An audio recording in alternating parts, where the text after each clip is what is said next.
Bien bonjour, je vais essayer de vous réexpliquer à la demande de certains d'entre vous ce que sont les différentes définitions des angles dont on a parlé en cours l'autre jour, puisque ce n'était peut-être pas clair tout à fait pour tout le monde. Alors on commence par le premier mot de vocabulaire à connaître, ce sont des angles adjacents.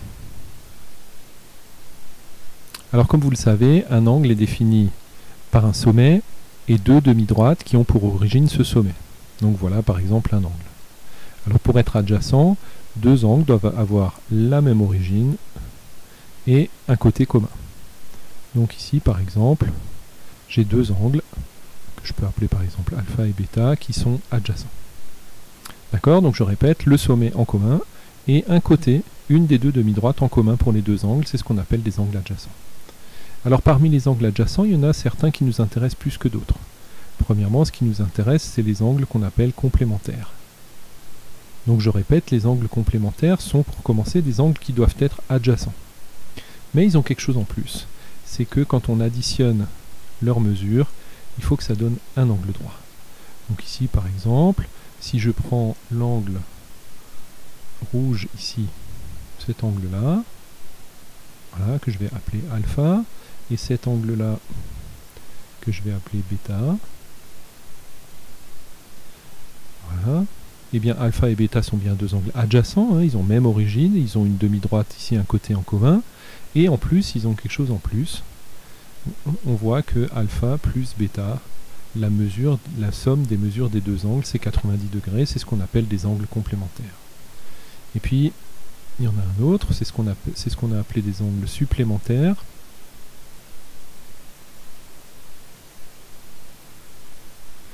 Voilà. Donc deux angles sont supplémentaires, premièrement s'ils sont adjacents, et deuxièmement, oula, ça c'est pas joli, on va enlever ça, on va essayer de faire quelque chose d'un peu mieux, voilà, comme ça, ça va être mieux, voilà, et il y a quelque chose en plus, et bien, si je reprends comme tout à l'heure un peu les mêmes notations, c'est-à-dire ici par exemple cet angle-là serait l'angle alpha, et puis cet angle-là, utiliser les mêmes couleurs, hein, jusque là bien sûr, jusqu'au bord, ce serait bêta. Et bien ici, pour être supplémentaire, il faut que la mesure de alpha plus la mesure de bêta donne 180 degrés. Voilà. Donc les angles adjacents avec deux cas particuliers, complémentaires, somme 90 degrés, supplémentaire, somme 180 degrés. Voilà. À partir de là, on a encore un autre mot de vocabulaire. Je trace deux droites. Voilà une.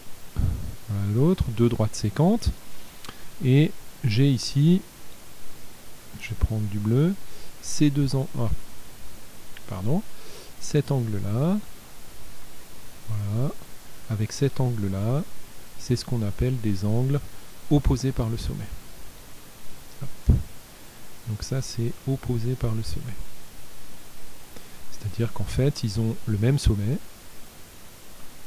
ils ont des côtés communs, mais dans le prolongement l'un de l'autre.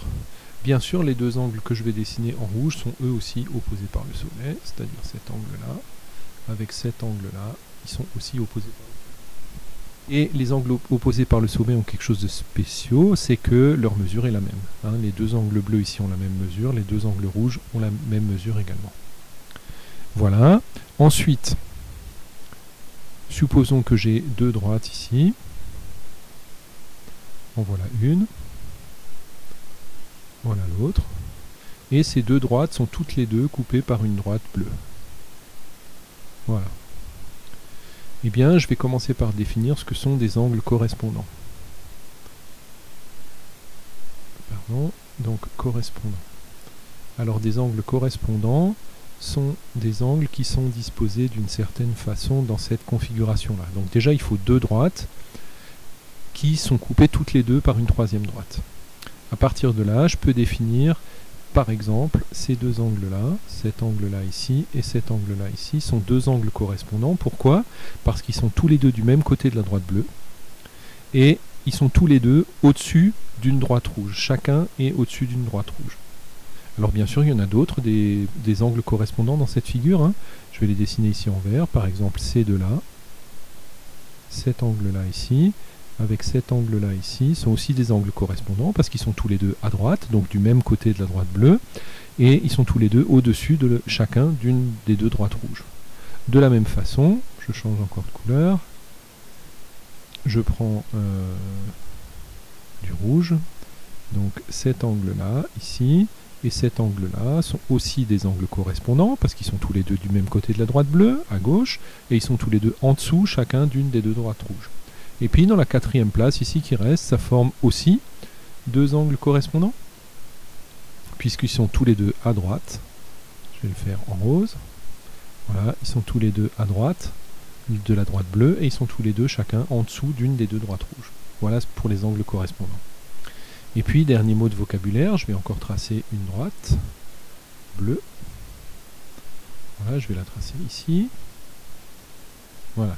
On oublie maintenant ce côté-là, on s'intéresse à ce côté-là, et on va définir ce qu'on appelle des angles alternes-internes. Alors, à partir du moment où vous comprenez pourquoi on utilise les mots alterne et interne, vous ne pouvez plus oublier ce que c'est. Donc pourquoi est-ce qu'on utilise alterne, interne? Premièrement, alterne pour dire qu'il faut alterner, une fois à droite, une fois à gauche de la droite bleue.